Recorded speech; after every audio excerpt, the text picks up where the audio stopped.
আল্লাহর রাসূল বলেন সেই কিয়ামতের ময়দানে 7 শ্রেণীর মানুষকে আল্লাহ পাক তার আরশের ছায়ার নিচে জায়গা দিবেন, বলি সুবহানাল্লাহ। বিশ্বনবী সাল্লাল্লাহু আলাইহি ওয়াসাল্লাম বলেন সাবআতুন ইউযিল্লুহুমুল্লাহু ফি যিল্লিহি ইয়াওমা লা যিল্লা ইল্লা যিল্লুহু। আল্লাহর নবী বলেন সেই কিয়ামতের ময়দানে 7 শ্রেণীর মানুষকে আল্লাহ পাক তার আরশের নিচে ছায়া দিবেন। সেই 7 শ্রেণীর মানুষের মধ্যে 1 নাম্বার হলো আল ইমামুল আদেল। 1 নাম্বার হলো আল ইমামুল আদেল, অর্থাৎ ইনসাফগার শাসক, ন্যায়পরায়ণ বাদশা, ন্যায়পরায়ণ শাসক। অর্থাৎ যাদের হাতে শাসন ক্ষমতা আছে সেই ব্যক্তি যদি তার ক্ষমতার অপব্যবহার না করে, তিনি যদি ইনসাফের সাথে ক্ষমতাকে যদি প্রয়োগ করে, আল্লাহ পাক রব্বুল আলামিন এই ইনসাফগার শাসককে তার আরশের ছায়ার নিচে জায়গা দিবেন। 1 নাম্বার আরশের ছায়ার নিচে যে ব্যক্তি থাকবে, 1 নাম্বার হলো ইনসাফগার শাসক, ন্যায়পরায়ণ শাসক। আল্লাহ পাক হলেন ইনসাফগার, আর আরশটা হলো, সিংহাসন হলো ইনসাফের প্রতীক। সুতরাং দুনিয়ার জমিনে যেই ব্যক্তি ইনসাফ প্রতিষ্ঠা করবে, ইনসাফের সাথে তার ক্ষমতা প্রয়োগ করবে, আল্লাহ পাক তাকে ইনসাফের প্রতীক সেই আরশের ছায়ার নিচে জায়গা দিয়ে দিবেন। অথচ আজকে আমাদের দুনিয়ার জমিনে দেখা যায়, আমাদের ক্ষমতা যখন হাতে আসে মানুষ তখন দেখবেন তার চিত্র পরিবর্তন হয়ে যায়। ক্ষমতা হাতে আসলে মানুষের রূপ পরিবর্তন হয়ে যায়, মানুষ বেসামাল হয়ে যায়। তখনই দেখবেন যারা বেইনসাফি করে তাদের থেকে 2টা জুলুম সব সময় প্রকাশিত হয়। কয়টা জুলুম? 2টা জুলুম, অত্যাচার সব সময় প্রকাশিত হয়। তার মধ্যে 1 নাম্বার হলো বেইনসাফি শাসক। সে সব সময় নিজের পক্ষে যতটুকু প্রাপ্য, যতটুকু তার পাওনা, তার চাইতে দেখবেন সে কিন্তু বেশি গ্রহণ করে। আছে না নাই? আমাদের বাংলাদেশে দেখা যায় না, অনেক এমপি মন্ত্রীরা এক একজনের বাড়ি একটা হলেই চলে, কিন্তু দেখা যায় এক একজন 500, 1000 বাড়িরও মালিক। আছে না নাই? তার মানে 1 নাম্বার জুলুম, নিজের যতটুকু প্রাপ্য তার চাইতে বেশি তারা জুলুম করে আদায় করে। আর 2 নাম্বার জুলুম হলো অন্যের যতটুকু প্রাপ্য তাকে তার চাইতে কম দেওয়ার চেষ্টা করে। অর্থাৎ সাধারণ মানুষ একজন নেতা থেকে, শাসক থেকে যতটুকু প্রাপ্য ছিল তাকে তার প্রাপ্য দেওয়া হয় না, তাকে বঞ্চিত করা হয়। মুহতারাম হাজরিন, এই ক্ষমতা এত মারাত্মক একটি জিনিস, মানুষকে মুহূর্তের মধ্যেই তার রূপ পরিবর্তন করে তাকে অন্ধ করে দেয়, ক্ষমতা লোভী বানিয়ে দেয়। একটা কথা মনে রাখতে হবে, যার অন্তরে আল্লাহ পাকের ভয় আছে, আল্লাহ পাকের শরণ আছে, ওই ব্যক্তি কখনো তার ক্ষমতার অপব্যবহার করতে পারে না। ঠিক কিনা? যার ভিতরে আল্লাহর ভয় আছে, আল্লাহর শরণ আছে, ওই ব্যক্তি সব সময় মনে করে যে আমার চাইতে আমার আল্লাহ জাল্লা শানুহু আরো বিশাল ক্ষমতার অধিকারী। আমি যদি ক্ষমতার অপব্যবহার করি, আল্লাহ পাকের কাছে তো আমাকে পাকড়াও হতে হবে। এই মন মানসিকতা যেই ব্যক্তি লালন করবে, যেই শাসক লালন করবে, আল্লাহ পাক রব্বুল আলামিন ওই ইনসাফগার শাসককে সেই কিয়ামতের ভয়াবহতার দিনে তাকে আরশের ছায়ার নিচে জায়গা দিয়ে দিবেন। তার মানে 1 নাম্বার কি জানলাম? যারা শাসক হবেন তারা ন্যায়পরায়ণ শাসক হতে হবে। 2 নাম্বার শ্রেণী হলো, বিশ্বনবী সাল্লাল্লাহু আলাইহি ওয়াসাল্লাম বলেন ওয়াশাবুন নাশাআ ফি ইবাদাতি রাব্বিহি। 2 নাম্বার শ্রেণী হলো যেই সমস্ত যুবক ভাইয়েরা যৌবনে আল্লাহ পাকের ইবাদত করার জন্য তৎপর থাকে।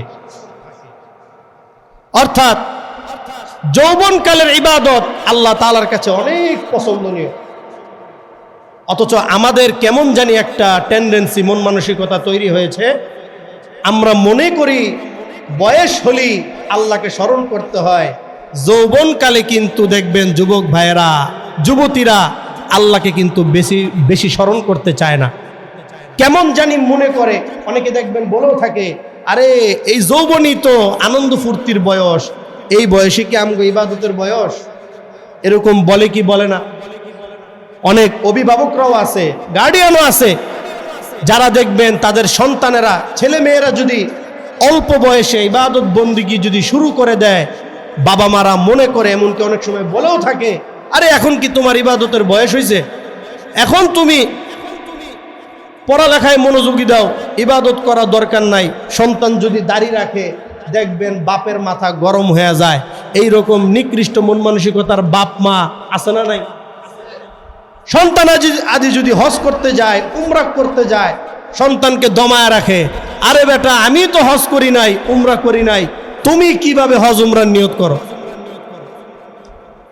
মোহতারাম হাজিরিন, একটা কথা মনে রাখতে হবে, যৌবনকালের ইবাদত আল্লাহ তাআলার কাছে অনেক পছন্দনীয়।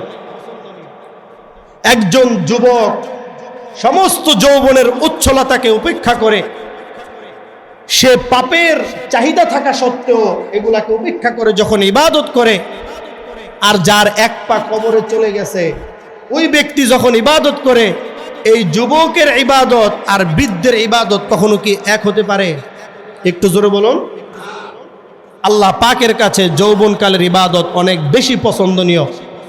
অথচ আজকে দেখা যায় আমাদের যুবক ভাইদের চরিত্র যত দিন যাচ্ছে, তাদের চরিত্র ততই ধ্বংসের অতল গহ্বরে নিমজ্জিত হচ্ছে। ঠিক কিনা? আজকে যুবক ভাইদেরকে পাওয়া যায় না, দিনই কোনো কাজে পাওয়া যায় না। আজকে দেখেন না আমাদের সমাজে যুবক যুবতীদেরকে ধ্বংস করার জন্য ইহুদি খ্রিস্টানরা বিভিন্নভাবে তারা ষড়যন্ত্রের চক্রান্তের জাল বিছিয়ে দিচ্ছে, আমরা কিন্তু টের পাইতেছি না। মুহতারাম হাজিরিন, যেই কথাটা আমি বলতেছিলাম যে আরশের ছায়ার নিচে আল্লাহ পাক দ্বিতীয় শ্রেণীর মানুষদেরকে রাখবেন। তারা কারা? যারা যৌবনকালে আল্লাহ পাকের ইবাদতের জন্য তৎপর থাকে, আল্লাহ পাকের ইবাদতের জন্য নিজেদেরকে বিলীন করে দেয়।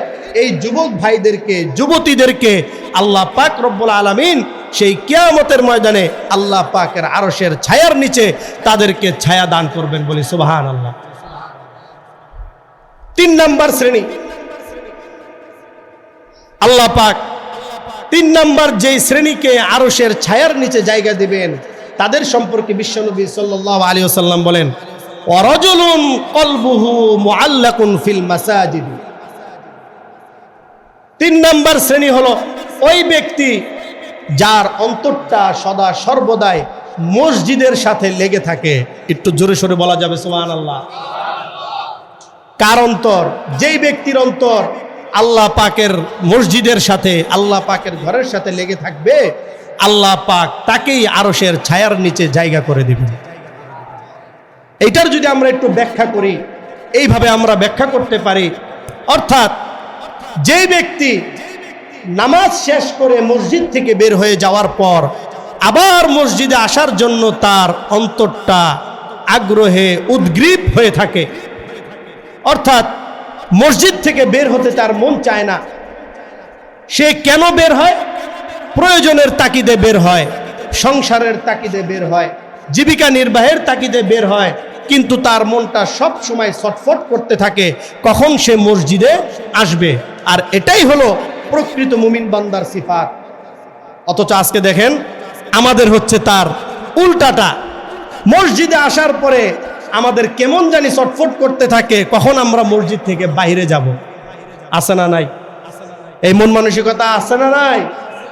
এইটা কখনো একজন প্রকৃত মুমিনের সিফাত হতে পারে না। এইটার একটা সুন্দর উপমা এইভাবে দেওয়া হয়েছে যে বলা হয়ে থাকে, আল মুমিনু ফিল মসজিদি কাসসামাকি ফিল মা ওয়াল মুনাফিকু ফিল মসজিদি কাত-তায়রি ফিল কফাস। অর্থাৎ এই উপমার অর্থ হলো প্রকৃত মুমিন বান্দা তারা যখন মসজিদে থাকে তাদের অবস্থা হলো পানিতে থাকা একটি মাছের মতো। সুবহানাল্লাহ বলি। আর মুনাফিক সে যখন মসজিদে থাকে তার উদাহরণ হলো খাঁচায় থাকা একটি পাখির মতো। এটার ব্যাখ্যা আমরা এইভাবে করতে পারি, অর্থাৎ একটি মাছ, তাকে যখন আপনি পানি থেকে উপরে উঠাবেন, উপরে উঠিয়ে ফেলবেন, এটা কি মাছের জন্য কি ভালো হবে না খারাপ হবে? একটু জোরে বলতে হবে। মাছ তখন ছটফট করতে থাকবে, অস্বস্তি বোধ করবে, এমনকি দেখবেন তার মারা যাওয়ার অবস্থা হবে। এই মাছ যখন পানির মধ্যে দিয়ে দিবেন তখন দেখবেন মাছের মধ্যে একটা প্রশান্তি, ইতমিনান, স্বস্তি একটা চলে আসবে। ঠিক অনুরূপ একজন মুমিন বান্দা, তার জন্য মসজিদটা হচ্ছে পানির মতো। সে যখন মসজিদে থাকে তার অন্তরটা তখন প্রশান্তি পায়, আর সে যখন বাইরে থাকে তখন তার অন্তরের মধ্যে ছটফট করতে থাকবে। এটাই হলো প্রকৃত মুমিন বান্দার পরিচয়। আর একজন মুনাফিকের উদাহরণ দেওয়া হয়েছে খাঁচায় থাকা পাখির মতো। একটি পাখি যখন খাঁচার মধ্যে থাকে দেখবেন তার কিন্তু ছটফট শুরু হয়ে যায়, কখন সে খাঁচা থেকে বের হবে, ঠিক কিনা? ঠিক অনুরূপ একজন মুনাফিক সে যখন মসজিদের মধ্যে আসে তার জন্য মসজিদটা মনে হয় একটি খাঁচার মতো। তার কাছে মনে হয় মসজিদ থেকে যত তাড়াতাড়ি বের হওয়া যায় এটাই মনে করে তার জন্য শান্তি। অথচ প্রকৃত মুমিন বান্দা কখনো মসজিদে আসলে অস্বস্তি তাড়াহুড়া করতে পারে না। অথচ আজকে আমাদের মধ্যে দেখা যায়, আমরা দেখবেন মসজিদে আসলে যাওয়ার জন্য পাগল হয়ে যায়। এইরকম এক শ্রেণীর মানুষ আছে না নাই? আর একটু জোরে বলুন, আছে না নাই? এই শ্রেণীর মানুষকে আল্লাহ পাক তার আরশের ছায়ার নিচে জায়গা দিবেন না। আল্লাহ পাকের ঘরকে মহাব্বত করতে হবে। কখনো মসজিদে এসে অস্থিরতা দেখানো যাবে না। মসজিদে আসতে হবে একেবারে আল্লাহ তাআলার ভয় নিয়ে, বিনীত, একেবারে কাচুমাচু হয়ে আল্লাহ পাকের ঘরে আসতে হবে। সময় নিয়ে আসতে হবে, তাড়াহুড়া করা যাবে না। এই কারণে 3 নাম্বার, আল্লাহ পাকের আরশের ছায়ার নিচে থাকবে ওই ব্যক্তি, যেই ব্যক্তি তার অন্তরটা আল্লাহ পাকের ঘরের সাথে সদা সর্বদাই সম্পৃক্ত থাকবে। আর যার অন্তর আল্লাহ পাকের ঘরের সাথে সম্পৃক্ত থাকবে, আমার আল্লাহ পাক রব্বুল আলামিন সেই কিয়ামতের ভয়াবহতার দিনে তাকে আরশের ছায়ার নিচে জায়গা দিয়ে দিবেন, বলি সুবহানাল্লাহ। 4 নাম্বার শ্রেণী, বিশ্বনবী সাল্লাল্লাহু আলাইহি ওয়াসাল্লাম বলেন, ওয়া রাজুলানি তাহাব্বা ফিল্লাহি ইজতামাআ আলাইহি ওয়া তাফাররাকা আলাইহি। অর্থাৎ ওই 2 জন ব্যক্তি আরশের ছায়ার নিচে থাকবে যারা একে অপরকে ভালোবাসবে। কার জন্য? একটু ওই পাশ থেকে জোরে বলি, কার জন্য? আল্লাহর জন্য ভালোবাসা। অর্থাৎ উভয়ের ভালোবাসা থাকা না থাকা একমাত্র কার জন্য হবে? মুসলমান প্রকৃত মুমিন আল্লাহর জন্য ভালোবাসবে, আল্লাহর জন্য আবার শত্রুতা পোষণ করবে। তাদের ভালোবাসার মধ্যে দুনিয়ার কোনো স্বার্থ থাকবে না, তাদের ভালোবাসার মধ্যে দুনিয়ার কোনো চাহিদা থাকবে না। একমাত্র তাদের ভালোবাসাটা হবে কার জন্য? আল্লাহর জন্য ভালোবাসা, আল্লাহর জন্যই শত্রুতা পোষণ করা। এই গুণ, এই সিফাত সাহাবাই কেরামদের মধ্যে প্রচুর ছিল। তার একটি ছোট্ট ঘটনা আমি আপনাদেরকে বলি। আল্লাহর জন্য সাহাবাই কেরাম ভালোবাসতেন, আল্লাহর জন্যই সাহাবাই কেরাম আবার মানুষদের সাথে শত্রুতা পোষণ করতেন।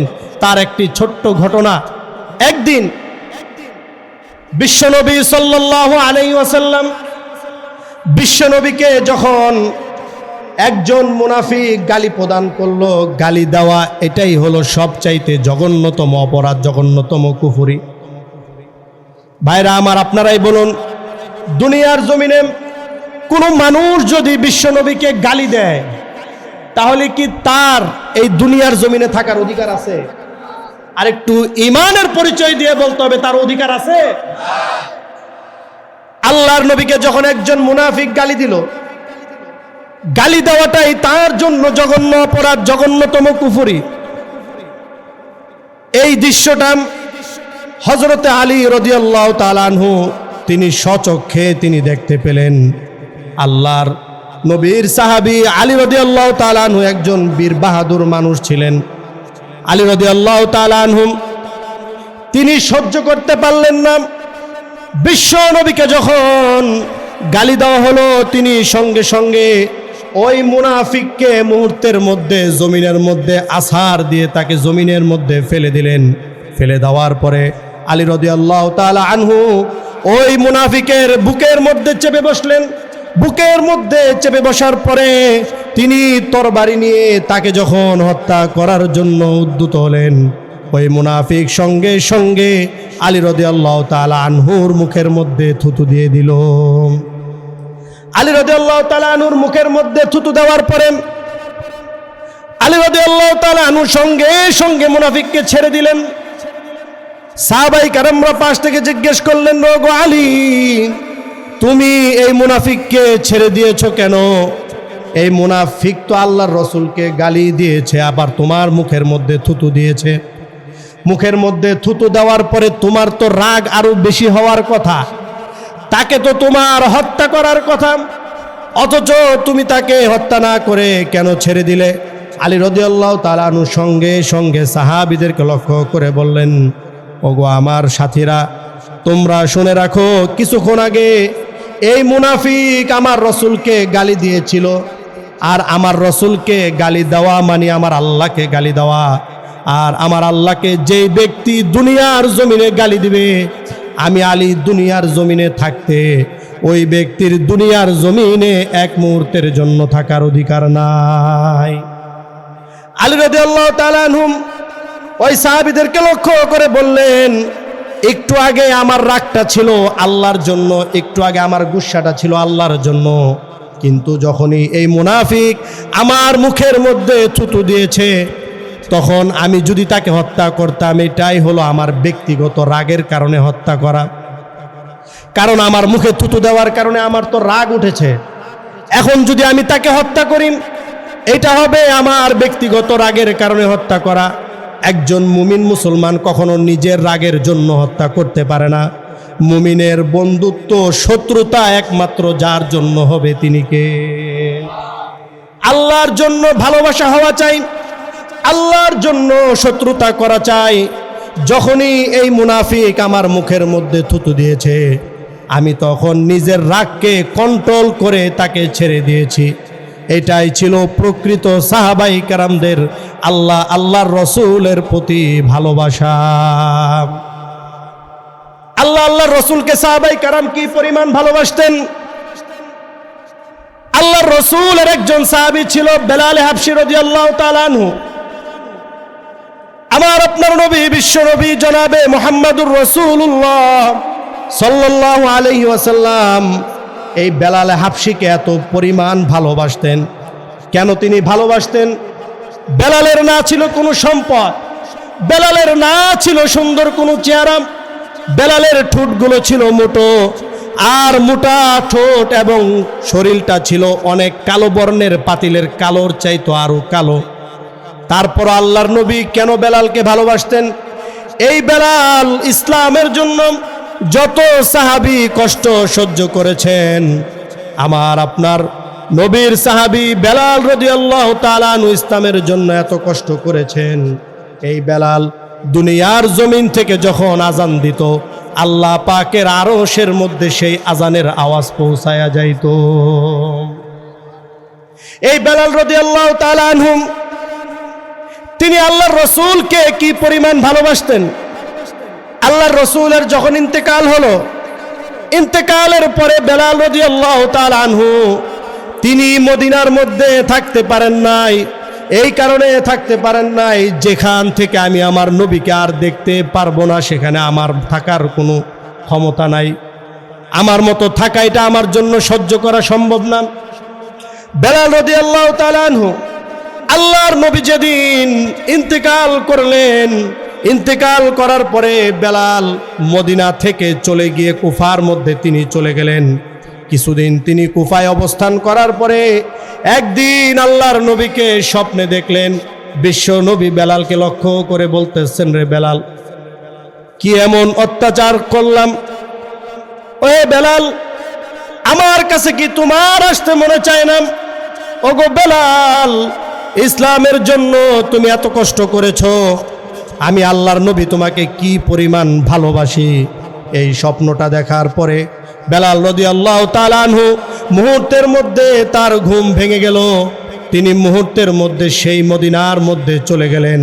মদিনার মধ্যে যাওয়ার পরে আল্লাহর নবীর রওজার সামনে দাঁড়িয়ে আল্লাহ পাকের কাছে এত পরিমাণ দোয়া করলেন, আল্লাহ পাকের কাছে বেলালের দোয়া মুহূর্তের মধ্যে কবুল হয়ে গেল। বেলাল রাদিয়াল্লাহু তাআলা আনহু এত পরিমাণ আল্লাহ রসুলকে মহাব্বত করতেন। আল্লাহ রসুল দুনিয়ার জমিনে নাই, আমার পক্ষে তো মদিনায় থাকা সম্ভব না। তিনি মুহূর্তের মধ্যে মদিনা ছেড়ে চলে গেলেন। আবার স্বপ্নের মাধ্যমে যখন দেখতে পেলেন, আল্লাহর নবী বলতেছেন, ওহে বেলাল, আমার কাছে কি তোমার আসতে মনে চায় না? এই স্বপ্ন দেখার সঙ্গে সঙ্গে বেলাল রাদিয়াল্লাহু তাআলা আনহু দৌড় দিয়ে মদিনার মধ্যে চলে আসলেন। বলি সুবহানাল্লাহ। মুহতারাম হাজিরিন, যে হাদিস আপনাদের সামনে পাঠ করেছি যে সাবাতু ইযিল্লুহুমুল্লাহ, আল্লাহ পাক রব্বুল আলামিন সেই কিয়ামতের ময়দানে 7 শ্রেণীর মানুষকে আরশের ছায়ার নিচে জায়গা দিবেন। তার মধ্যে 4 শ্রেণীর মানুষের আলোচনা করলাম। 1 নাম্বার, ন্যায়পরায়ণ শাসক, যারা ক্ষমতার অপব্যবহার করে না, ইনসাফের সাথে শাসন কার্য পরিচালনা করে, ওই ব্যক্তি আরশের ছায়ার নিচে জায়গা পাবেন।